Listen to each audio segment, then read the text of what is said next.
Unaangalia Yusuf Diwan Online TV.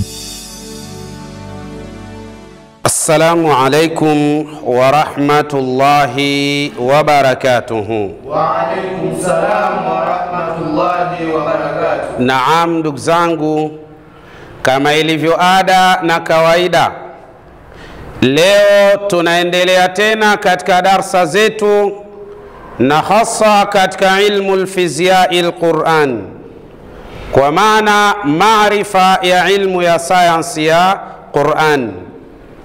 Lakini atambulike haya ni matunda kutoka katika chuo cha Ghazal Muslim School, chuo ambacho kilichoasisiwa mnamo mwaka 1943 katika mji wa Kigoma Ujiji, maeneo ya Kabondo, lakini kikiwa chini ya uasis kutoka kwa Sheikh Khalfani Muhammad Kiumbe pamoja na Sheikh Umar Himidi Mkunda. Tunamuomba Allah subhanahu wa ta'ala ajalie makaburi yao yawe ni viwanja miongoni mwa viwanja vya peponi, Allahumma amin. Lakini kadhalika tukiwa chini ya silsila na taaluma kutoka kwa Sheikh Mustafa bin Sheikh Khalfani Muhammad Kiumbe pamoja na Sheikh Dabbasi bin Sheikh Khalfani Muhammad Kiumbe, tunamwomba Allah subhanahu wa ta'ala awape umri mrefu kabisa wenye kheri, salama, amani na mafanikio, kwa kuwa wao wametufunza sisi haya, nasi tunakumegea kidogo katika yale ambayo tumeyasoma kutoka kwa mashekh zetu. Ndugu zangu, bila shaka tulipokuwa pale Ghazali Muslim School tulisoma somo linaloitwa Al-Ankabut. Lakini somo hili lilikuja pale ambapo tulipokuwa tukisomeshwa aya ya 41 katika suratul Ankabut. Allah subhanahu wa ta'ala anasema, mathalu alladhina ittakhadhu min dunillahi awliyaa kamathali al-ankabut ittakhadhat baytan wa inna awhana al-buyuti la baytul ankabut law kanu ya'lamun. Haya ni maneno ya Allah subhanahu wa ta'ala. Allah anasema, mathalu alladhina ittakhadhu min dunillahi awliya, wale ambao waliofanya kinyume cha Mwenyezi Mungu wa kweli, naye ni Allah subhanahu wa ta'ala, waliojifanyia miungu mingine asiyokuwa Mungu wa kweli ambaye ni Allah. Mwenyezi Mungu anasema, kamathalil ankabut, watu wa namna hiyo mifano yao ni kama buibui tu, hawana tofauti baina yao na nini? Na buibui, kwa sababu wanakwenda kuamini kisichokuwa salama. Kwa nini? Mwenyezi Mungu anasema ankabuti amefanya nini? Ittakhadhat baitan, ametengeneza nyumba. Aya inatuonyesha mtengenezaji nyumba katika hawa ankabuti ni ankabuti wa kike, ni mwanamke. Karne ya 7 inamshukia Bwana Mtume Muhammadin. Tafiti za sasa zinabaini kweli mjenzi ni mwanamke. Hii inaonyesha ubora wa kitabu kitukufu cha Qur'ani katika hali ya aina kadha. Sawa? Mungu akasema, wa inna awhana albuyut, na hakika miongoni mwa majumba yaliyodhalili. Ukisikia miongoni, manake mengine yapo. Miongoni mwa majumba yaliyodhalili la baitul ankabut, ni nyumba ya buibui, na yenyewe imo. Kwa ukiona kuna mwanadamu nyumba yake inafanana na matendo yaliyo ndani ya nyumba ya buibui, buibui tu huyo, hata kama ni mwanadamu, tunakwenda vizuri eh? Kwa mfano, buibui mwanamke akikosa chakula, anachokifanya ni kumkamata mme wake na kumtengeneza supu na kumla. Maana yake ni nini? Katika nyumba ya mwanadamu, ikiwa katika nyumba hiyo mtawala ni mwanamke, basi buibui tu huyo, hakuna namna, wewe ni buibui tu. Na Mungu anasema nyumba dhalili na isiyofaa ni nyumba ya buibui katika mazingira kama. Si mnanielewa vizuri hapo? Ukiona unatawaliwa na mke, we buibui tu. Ndio maana yake. Na hiyo ni nyumba ya buibui, haina kheri, ndio maana yake. Ni nyumba dhalili, dhaifu, haifai kuishi humo ndani, utaliwa tu wakati wote. Ndio maana yake. Sasa Allah anasema hivi, lau kanu ya'lamun, kama wangekuwa wanajua watu majumba ya namna hiyo wangekimbia mbio, hayafai kuishi ndani yake. Sasa tulipokuwa pale Ghazali Muslim School, tuliambiwa tuweke mstari katika neno hili, ittakhadhat baita, amejenga nyumba. Hapa ikionyesha mjenzi ni nani? Ni mwanamke katika buibui. Sikiliza tafiti za sasa zinasemaje. Mashekh zetu wakatuambia, taqumu unthal ankabut bihandasati shabakati wa nasjiha bimaharatin aliyatin bikhuyutin munhaniyatin au mustaqima. Mashekh zetu wakatuambia, taqumu unthal ankabut, husimama imara buibui wa kike, husimama imara buibui wa kike bihandasati shabaka, katika kutengeneza zile shabaka, yani kuzikusanisha zile nyuzi na kutengeneza mawindo ya hali ya aina kadha, wa nasjiha, na kufuma vizuri kabisa, yani anafuma, yani ule mfumo ambao yeye anaotaka katika kufanya tansiji zake, bimaharatin aliyatin, lakini ni kwa uhodari wa hali ya juu. Yani kazi zinafanyika katika kunasiji, katika kufuma ule uzi wa buibui, katika kutengeneza mandhari ayatakayo, bimaharatin aliyatin, kwa umahiri au uhodari uliokuwa mkubwa kabisa. Tena bikhuyutin, kwa kutumia nyuzi, munhaniyatin, zilizopinda, kwa maana ana uwezo wa kutengeneza katika mfumo wa kupinda, au mustaqima, au zilizonyooka katika hali ya aina moja au nyingine. Buibui anafanya majambo yake. Tunataka tuone pale Allah subhanahu wa ta'ala aliposema, mathalu alladhina ittakhadhu min duni llahi awliya kamathali al-ankabuti ittakhadhat baytan wa inna awhana al-buyut la baytul ankabuti law kanu ya'lamun. Haya ni maneno yake Allah subhanahu wa ta'ala. Inakuwaje sasa huyu ankabuti anawezaje kutengeneza mawindo yake katika hali za aina kadha? Tunasema haithu tastakhdimu dhaghta batniha, huyu ankabuti anachokifanya huwa anatengeneza mgandamizo katika sehemu ya tumbo lake. Katika tumbo lake analitengenezea mgandamizo. Likishatengenezewa mgandamizo lile tumbo lake, kunatokea nini? Litadfa alkhuyut alhaririyah, ili aweze kutoa uzi wenye mfumo wa hariri. Hariri ni uzi mgumu. Kitaalamu tuna katika masala ya ilmu albiolojia, masala kibiolojia, hii zinaitwa alfuladhu albiolojia, yani sawa na waya wa umeme, tena ule unaopitisha grade 1 kwa ugumu wake katika hali ya aina moja au nyingine. Hii ni Mwenyezi Mungu ni fundi wa uumbaji katika hali ya aina moja au nyingine. Sawa? Kwa hiyo anagandamiza lile tumbo lake, litadfa alkhuyut alhaririya, ili aweze kutoa uzi ambao ni mgumu na wenye rangi ya hariri katika hali ya aina moja au nyingine. Sawa? Uzi unatokea wapi? Ila kharijil ghudadi sit, katika tumbo lake kuna tezi 6. Hizo tezi 6 hizo ndio zinatoa ule uzi katika hali ya aina moja au nyingine, zinatoka zile nyuzi katika hali za namna hiyo. Sawa? Tena tezi hizo almawjudat fi batniha, zinapatikana katika tumbo lake. Kwa hiyo anapotengeneza mgandamizo wa lile tumbo, kwa kuwa katika tumbo lake kuna tezi, basi zile tezi zinatoa uzi. Sasa ule uzi ndio anautumia katika maalumati yake, kutengeneza mtego wake, nyumba yake na mfano wa hayo, biidhnillah subhanahu wa ta'ala. Lakini wataqumu birabti tarafi alkhayt alawwal almaruf bismi aljasri, na hufanya tendo hili, kuna wakati hutoa ncha ya mwanzo ya ule uzi na kuituma iende ipepee tu.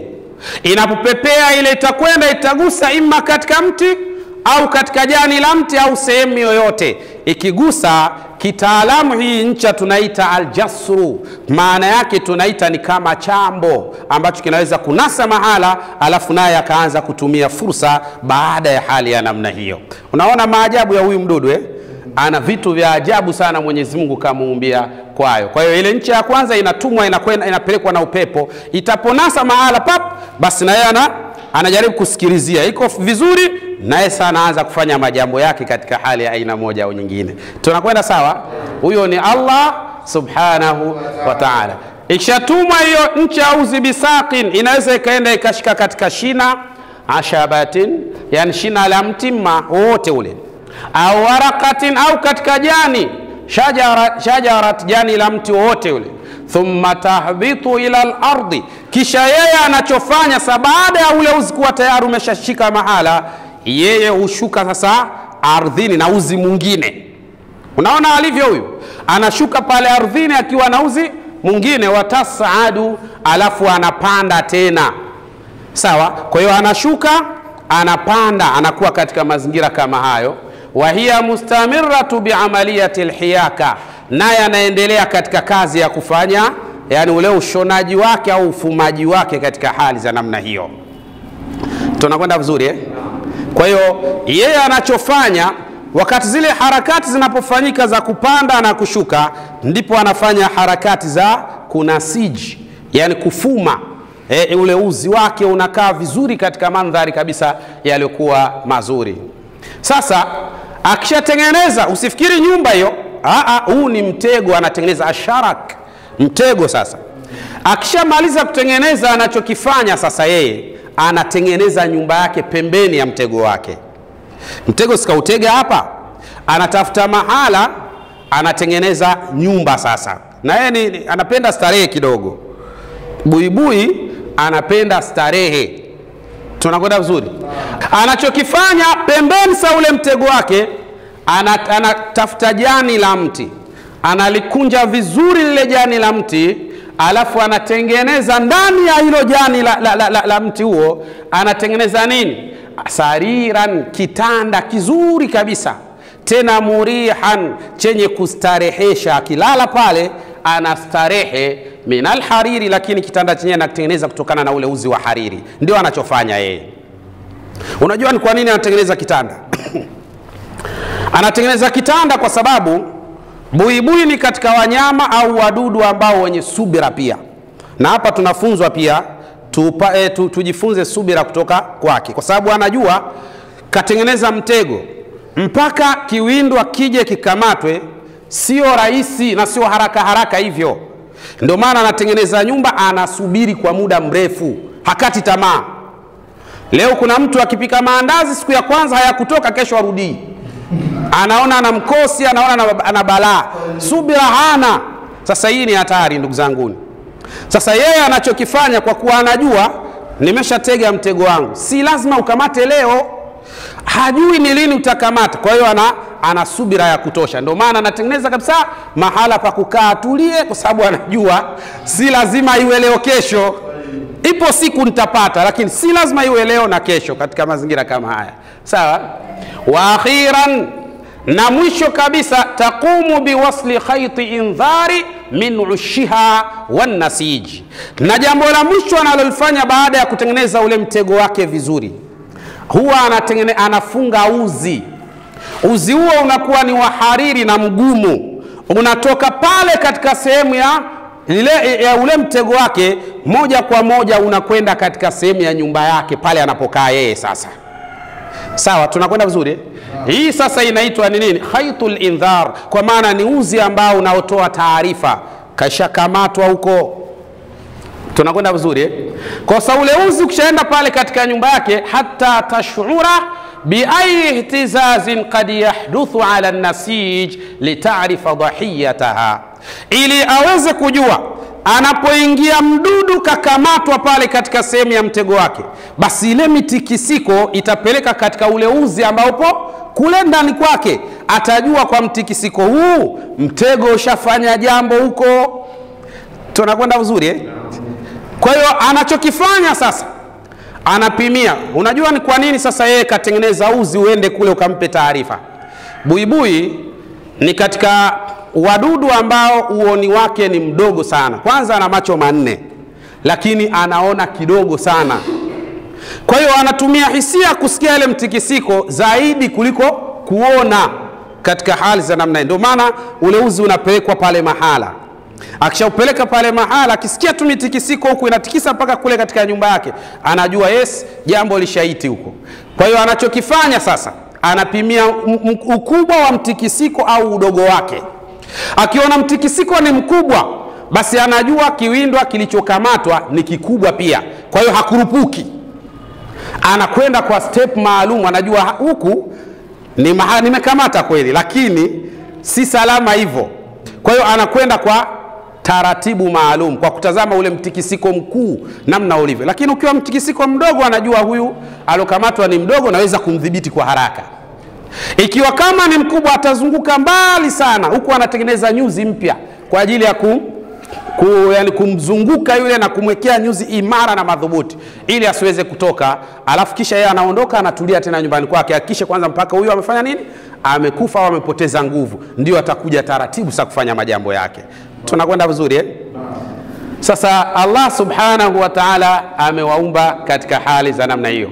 Kwa hiyo akishapata kufahamu hivyo, thumma yatataqaddamu nahwaha abra alkhuyut alamina, kisha sasa ataondoka pale katika nyumba yake, atakwenda katika kile kiwindwa chake kwa kutumia uzi mwingine unaitwa alkhaytul amina, uzi ulio salama. Kwa sababu wakati anatengeneza ule uzi, yani anatengeneza ule mtego, huwa baada ya kutengeneza anamwagia juu yake gundi ili atakayeingia anase pale. Sasa na yeye anatengeneza uzi ambao anajua hauna gundi, unakwenda kule nyumbani kwake ili anapotaka kuja sasa kuchukua kiwindwa chake apite katika ule uzi uliokuwa salama. Si unakwenda vizuri? Kwa hiyo anafanya hali ya namna hiyo. Kwa hiyo anapita katika ule uzi ambao anajua hauwezi kumnasa yeye. Tunakwenda vizuri? Allati tarakatha li nafsiha, uzi ambao ameuacha kwa ajili yake, duna mawaddatin lasiqa, bila kuwa na gundi ambayo inaweza kumkamata yeye. Tunakwenda vizuri eh? Lakini wa idha sadafa ay akhta'at marrata, lakini ikitokea amekosea sasa, kutokana na ile haraka kakurupuka pale, kakosea katika ule uzi ambao hauna gundi, kakosea kaingia katika ule ambao unayo gundi. Sasa wada'at arjulaha ala almaddati lasiqa, na akajikuta miguu yake ameiweka katika uzi ambao tayari una gundi, fa inna jismaha sayufrizu maddataka zaiti ta'malu ka muhallilil kimyai lilgharra. Anachokifanya mwili wake, namna Mwenyezi Mungu alivyomuumba, huwa unatoa aina ya majimaji kama mafuta ambayo ndani yake ana kemikali, inakwenda kukata ile gundi ambayo ilomkamata yeye. Kwa hiyo ana uwezo wa kutembea vizuri kwenda katika kiwindwa chake biidhnillah subhanahu wa ta'ala. Tunakwenda sawa? Unaona Mwenyezi Mungu alivyokuwa fundi katika uumbaji eh? Lakini kadhalika yusaiduha ala taharruki bihurriya, hii sasa itamsaidia kutembea pale kwa uhuru zaidi katika kuliendea jambo lake katika hali ya aina moja au nyingine. Tunakwenda sawa? Wa tahqinul ankabut farisataha summan, kisha baada ya hapo sasa akishafika pale kwa kile kiwindwa chake, anachokifanya huwa anakitemea sumu pap, sumu maalum. Akishakitemea sumu kile kiwindwa chake kinakuwaje? Yashulluha ala anil haraka, pale ana paralyze, anapooza yule kiwindwa chake kwa ile sumu ambaye yeye amemtemea katika hali za namna hiyo. Tunakwenda sawa? Thumma tafraghu fiha lu'abaha, kisha atamtemea mate yake. Lu'ab ni mate ambayo yana enzyme, sawa, kwa ajili ya kuanza kumengenya au kuozesha sasa, ili aanze kutengeneza msosi vizuri, chakula kiende sawa sawa. Mambo hatari sana haya. Akishamtemea sasa alladhi yudhibu al-a'dha'a ad-dakhiliya. Sasa yale mate yake kwa kuwa yana enzim, yanachofanya ni kuanza kuozesha au kuyayusha viungo vya ndani ya kile kiwindwa chake. Ndio maana utakuta katika nyumba ile ya buibui, yani katika mtego wake, kama alikamatwa nzi au kuti kaliwa wote, utakuta kaisha kufa, maana vile vya ndani vyote hakuna. Ndio anachofanya yeye, hali kwamba anakula mzima housing nzima anakula. Yeye anakula zake vya ndani tu. Tena anakula kwa mtindo gani? Akishatema ile luab, kwa maana yale mate yake ambayo ana enzim kamtemea yule kiwindo wake, basi anachofanya yule kiwindo vile vya ndani vyote vinayayuka. Vikiyayuka vitu vya ndani, fatamtasuha sailan, yeye anachokifanya ananyonya kama majimaji tu, ndio anachokula yeye. Kwa lugha nyingine tunasema buibui anameng'enyea chakula chake nje, sio ndani. Tunakwenda vizuri Kwa hiyo katika mazingira kama haya, wallahi tukiyafahamu mazingira ya wadudu, mazingira ya wanyama na mapito yao, bila shaka utasema subhanaka ma khalaqta hadha batilan subhanaka faqina adhaba an-nar. Sasa Allah anasema nyumba iliyokuwa dhalili na dhaifu ni nyumba ya buibui, kwa sababu buibui mwanamke ana ukubwa zaidi ya mara 6 mpaka mara 7 ya buibui mwanaume. Alafu sasa buibui mwanaume anahitajika wakati ule buibui mwanamke anapotaka kutengeneza familia. Basi akishatengeneza pale familia na kakaa kwa muda mrefu hajapata kiwindo, anachokifanya ni kumkamata yule mume, kwa sababu anamzidi uwezo, na kumfanya chakula. Kwa hiyo mume analiwa. Inna auhana albuyut la baitul ankabut, nyumba mbovu haifai kabisa ni nyumba ya ankabut.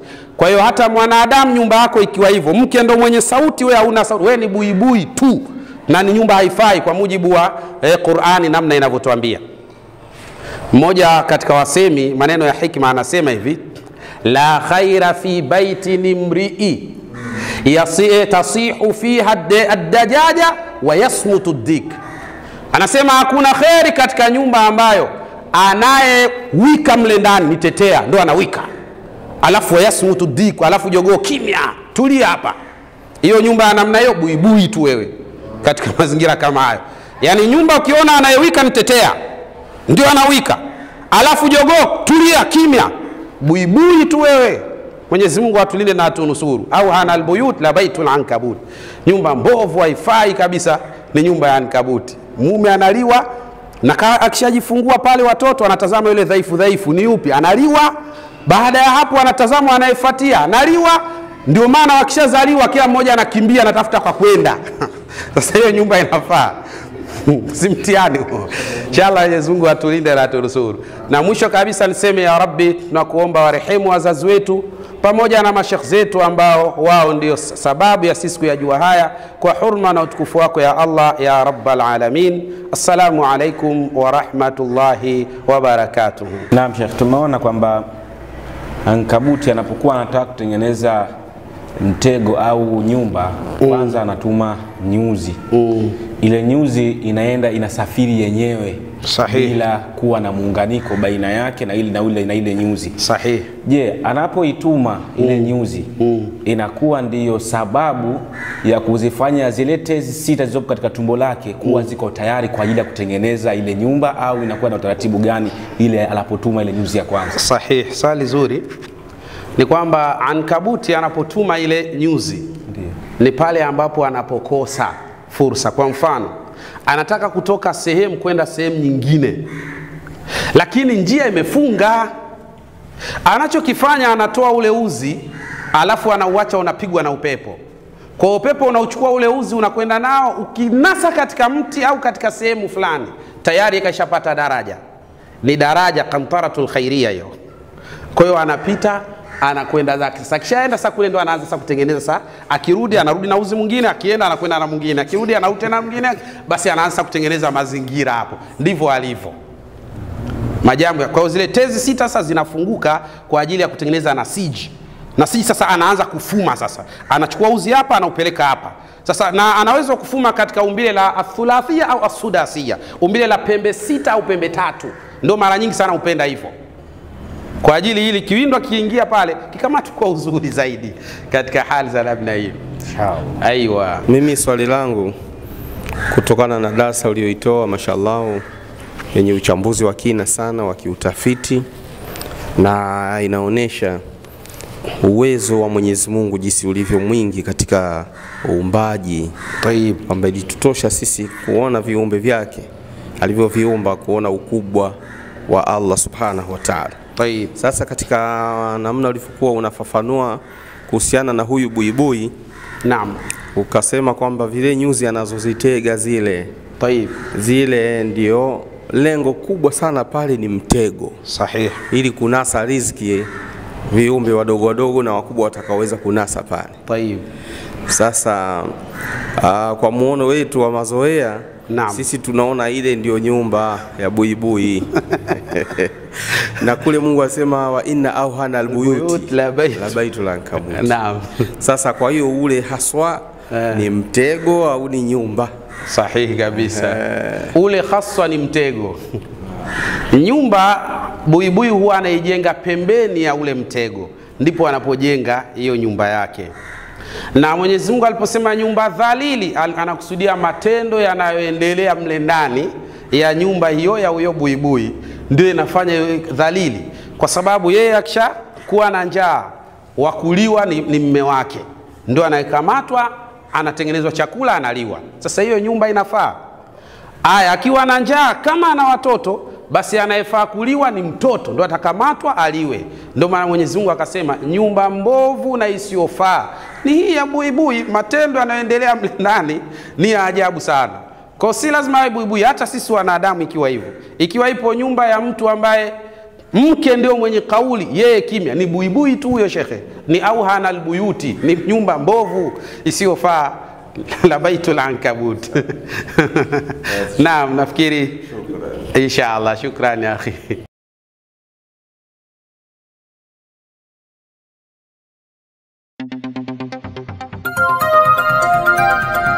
Unaangalia Yusuf Diwan Online TV.